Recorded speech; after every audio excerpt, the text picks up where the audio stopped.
The house is asleep, but your room is awake. The ceiling hums, the phone screen glows like a small harbor, and your heartbeat refuses the dock. You scroll, pause, close the app, open it again, the way a thirsty hand lifts a cup that never quite fills. Outside, the night is patient. Inside, your attention is pacing the floorboards, asking for a leash or a lullaby. You feel clever, then cornered, then small again. Here is the quiet admission. Desire is not the enemy. It is weather, it is wind. The trouble begins when the wind steers the boat while the captain dozes. Left alone, it promises relief and spends direction. Napoleon Hill once pointed to a doorway few dared name, calling it control through climax. Take it not as a sermon, but as a map of how strong signals borrow the wheel. A spike arrives, a choice narrows, and afterward a fog settles like breath on glass. There's the contrast, momentary relief versus long-term direction. Afterglow fog taxes tomorrow's aim. You are not weak for craving the signal. You are wired to notice bright things and loud bells. The system cashes in on that wiring. Advertisers, platforms, even well-meaning habits whistle, and the mind runs. Tonight we'll decode the mechanism with the gentleness midnight deserves. We'll name the levers: cue, chase, crest, crash, and build a counter-ritual that turns the current without shaming the tide. A way to feel the wave without surrendering the helm. Breathe and let the room get darker around the edges. Desire is energy, not verdict. The question worth saving for the next page is simple and sharp. When you are tired, when your gaze is soft and the world is selling shortcuts, who spends the energy you carry?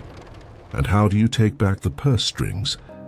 Before he became a name on spines, Hill was a young reporter sitting in lobbies with a notebook. He noticed something strange about the men and women everyone called winners. They did not seem colder than the rest. They were warmer, but aimed. Private storms moved behind their eyes, yet the thunder spilled onto blueprints, speeches, factories, relief drives. He watched them leave a party early and disappear into work that outlived the music. That observation became his shorthand. When Hill wrote about a devil, he wasn't smuggling superstition. He was naming a process. Misdirected appetite plus a culture ready to monetize it. Desire without aim becomes a cul-de-sac with billboards. Platforms, perfumes, and promises wait there with open tills. Call the figure devil if you like. What matters is the mechanism that rents your attention by the hour. Transmutation, then, is the boring, beautiful alternative, channeling the same charge into craft, study, strategy, and service. The spark stays, the steering changes. It is not celibacy cloaked as wisdom, nor moral panic in a tie. It is the grown-up skill of placing fuel under an engine instead of on the curtains. Hold the contrasts gently. Discipline is not repression. It is rhythm. Vitality is not numbness. It is flow with banks. Choice is not compulsion wearing Sunday clothes. It is breath between cue and act. Others have said the same in plainer clothes. Epictetus, no man is free who is not master of himself. William James, keep the faculty of effort alive with small daily acts. Frankl, between stimulus and response, a space. In that space, power. Useful, yes, but before we channel anything, we should understand the hook. What grabs the mind first? How does the loop close, and where can a quiet hand interrupt it without scolding the storm? It starts the same way most nights. A nudge of anticipation, a quick peek, a promise of relief if you just keep scrolling. The body leans forward. The spike arrives, bright, brief, convincing. Then a drop like air leaving a room. You blink, feel thinner, and start searching again, as if the next small burst could patch the gap the last one made. Here's a plain map. The brain loves novelty, because new hints might mean advantage. When a reward hits harder or sooner than expected, a signal says, Remember this path. That's reward prediction error, surprise teaching the system what to chase. Repeat the path and grooves form. Cues link into chains. Time of night, a chair, a glow, a swipe. Before you notice, the chain is pulling you. Afterward comes decision fog. Priorities blur, plans feel negotiable, and you start bargaining with tomorrow. I'll wake earlier. I'll double the work. The mind keeps books it rarely balances, and the loop keeps its momentum. There's nothing shameful about being built for reward. The trouble begins when you outsource control to whatever shouts loudest. High arousal moments borrow the steering wheel. If you never take it back, your week becomes a tour of other people's signals. Reframe it this way. Your brain is a tool that learns your calendar. Teach it conditions and it will meet them. Teach it chaos and it will chase it faithfully. The grooves are real, and they can be recut. So ask the practical question before we go further. Who profits from training your brain to expect the next spike, and how do they keep you close enough to reach for the lever again? It begins with a feed that studies you while you think you're studying it. You pause on one clip, linger on a sentence, flinch at a headline. The system nods and sharpens. By tomorrow it knows which hour you weaken, which faces hold you, which promises open your hand. It learns you faster than you learn yourself. Here is the math of the spike. The product is free, but it bills you in minutes, and the late fee is focus. What you don't pay in cash, you pay in scattered mornings. The ledger never shows the cost. It shows the streak. Then comes the social theater. You look sideways and see peers glowing with curated light. Comparison slips a hook under the ribs. You adjust, you chase, and when the high fades, you sit with the quiet shame that arrives when performance outpaces purpose. Most institutions are built for more, not meaning. More views, more purchases, more engagement. The incentives are blunt, and blunt incentives pound fine senses flat. Arousal is simple to measure. Understanding is not, so the machine prints more arousal. If you feel emptied after chasing relief, you're not broken. The system is efficient. Burnout and numbness are the natural residue of a loop designed to keep you near the lever. The feed hums, the ads purr, the metrics climb, and your day dissolves into compliant fragments. We need names for the gears. There are 7 levers the so-called devil loves to pull. Novelty, scarcity, secrecy, speed, vanity, outrage, and reward uncertainty. Each grabs a different corner of your mind, and together they braid a leash that feels like choice. Let's turn toward each one slowly, and learn where to place a calm hand that loosens the knot without breaking the wrist. Start with the room that gets smaller when the screen wakes. Isolation is the first lever. Keep you alone just long enough that the glowing rectangle feels like the only listener who never interrupts. The algorithm becomes a companion, and the door stays closed. Then novelty. A river of new shapes and sounds keeps you hunting. Satiation can end a session. Variety prevents it. The mind leans forward, certain the next card will be the best one yet. Shame follows softly. Lower self-worth a notch and relief becomes medicine. The feed sells comfort between jabs, and the loop tightens because pain looks like proof you need more of the same. Schedule hijack arrives on time. Late-night windows slide open when willpower runs on fumes. Prompts appear exactly when you're too tired to edit impulse, and tomorrow volunteers to pay. Escalation hides in kindness. A small click becomes a longer watch. A harmless detour becomes a habit. Curiosity turns to compulsion. Through polite increments, nobody would object to singly. Comparison sharpens the hook. People become triggers, and relationships turn into performances graded by hearts and counts. Belonging is replaced by audience. Intimacy is swapped for metrics, and finally amnesia. The morning cost is blurred, so the night repeats. The book stays shut. The body drags. Seeing these levers in motion is not a cure, but it is a light. You are not weak for feeling them. You are human under systems that study humans. The question is not how to fight desire, but how to spend it. We don't quit the engine. We change what it powers. Recognition opens the door.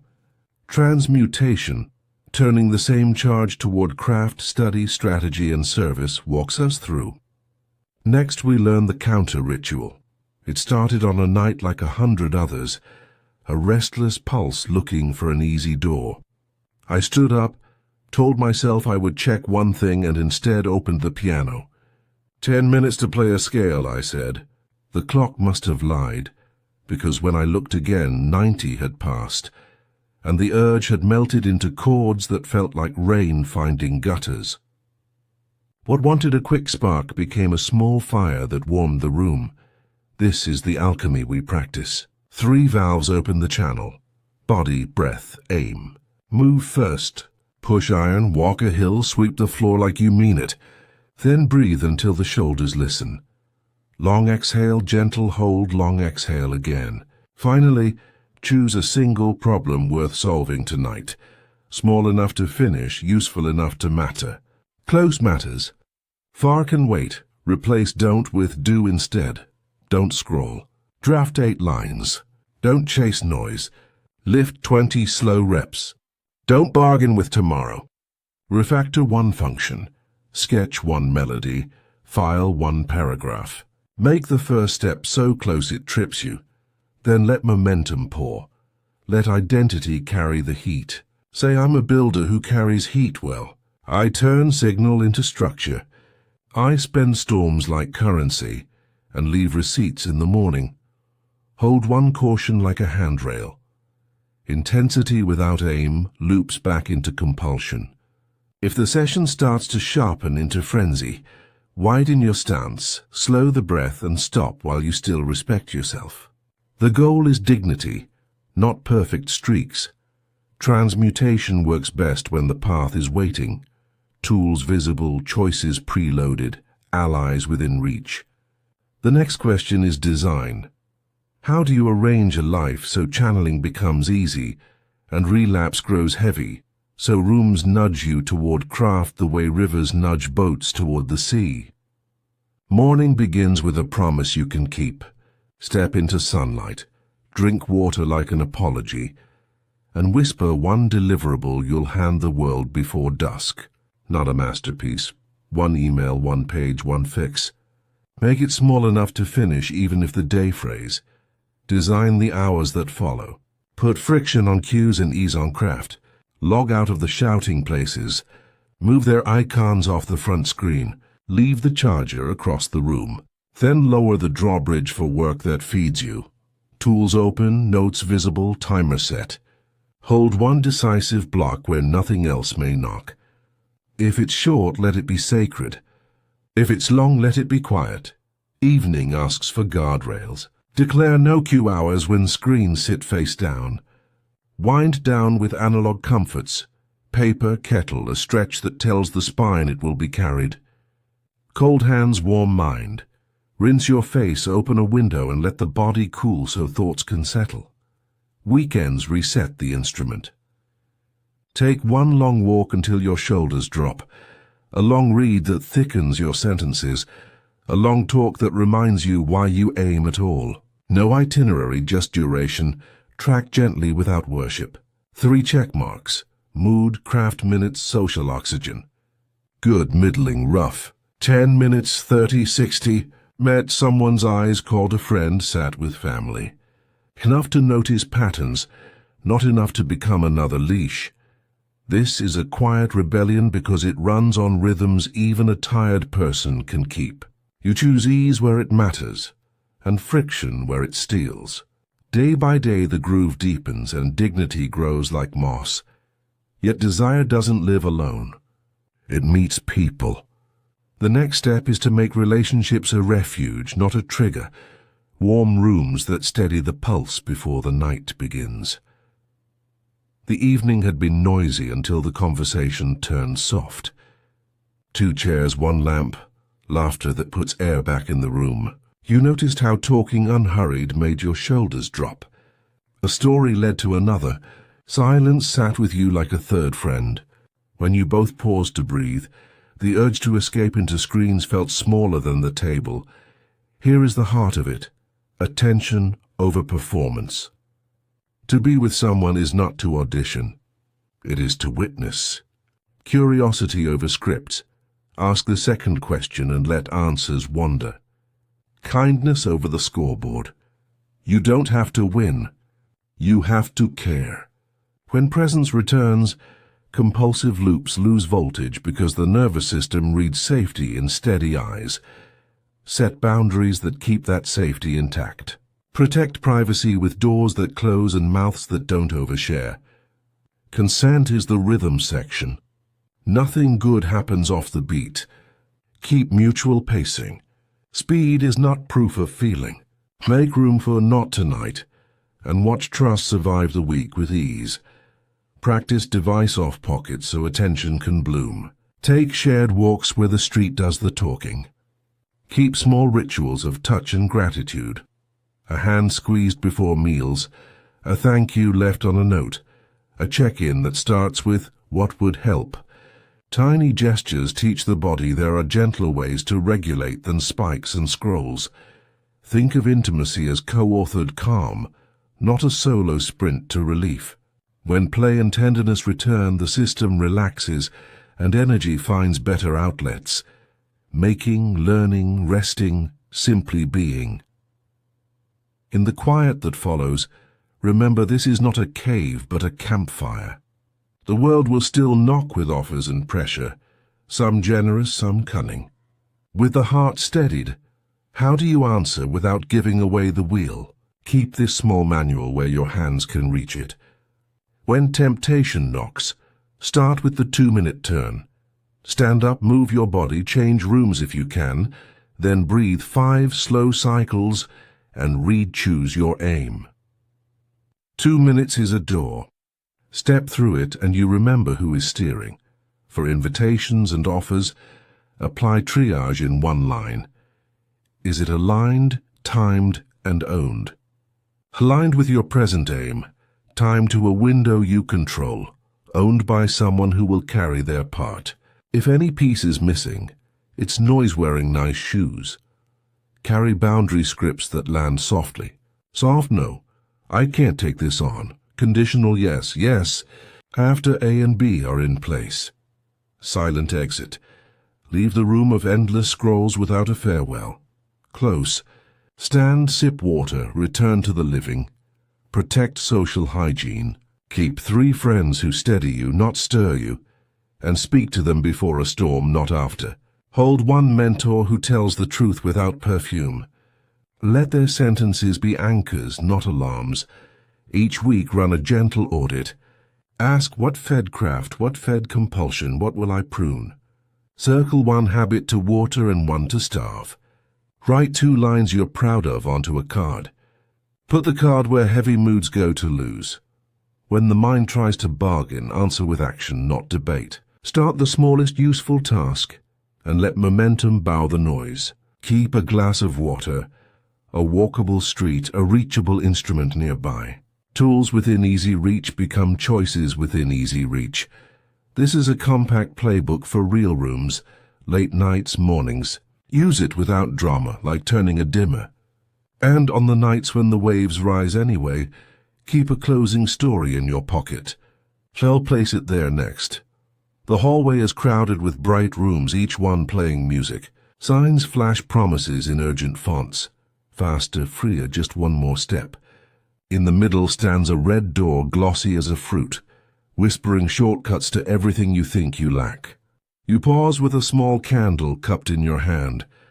The flame is modest, but it answers honestly. It does not argue with neon. It simply lights the next stride. You turn the knob of the red door and feel the tug, then let it go. The shortcut wants a toll you cannot see.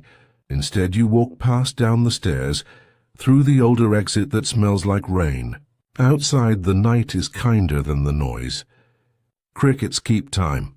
Windows breathe. Your shoulders drop. They are bench weights. You place the candle beside you, and the pool of light settles like calm water around your boots. Hill's claim returns, not as a threat, but as a choice. Who holds the reins when the signal surges? The door sells control in red lacquer. The candle sells nothing. It keeps you company while you choose. You decide to spend your energy on work that will greet you in the morning, not on loops that empty and ask again. Carry this credo to bed. Aim first, breathe slow, build something small before you sleep. A sentence, a sketch, a cleaned corner. Let the doing be gentle, and the stopping be firm. Here is a quiet blessing for the hour when screens call louder than stars. May your energy buy your future, not your fatigue. May your attention come home before midnight. And should the hallway glitter again, lift your candle by its handle and walk on.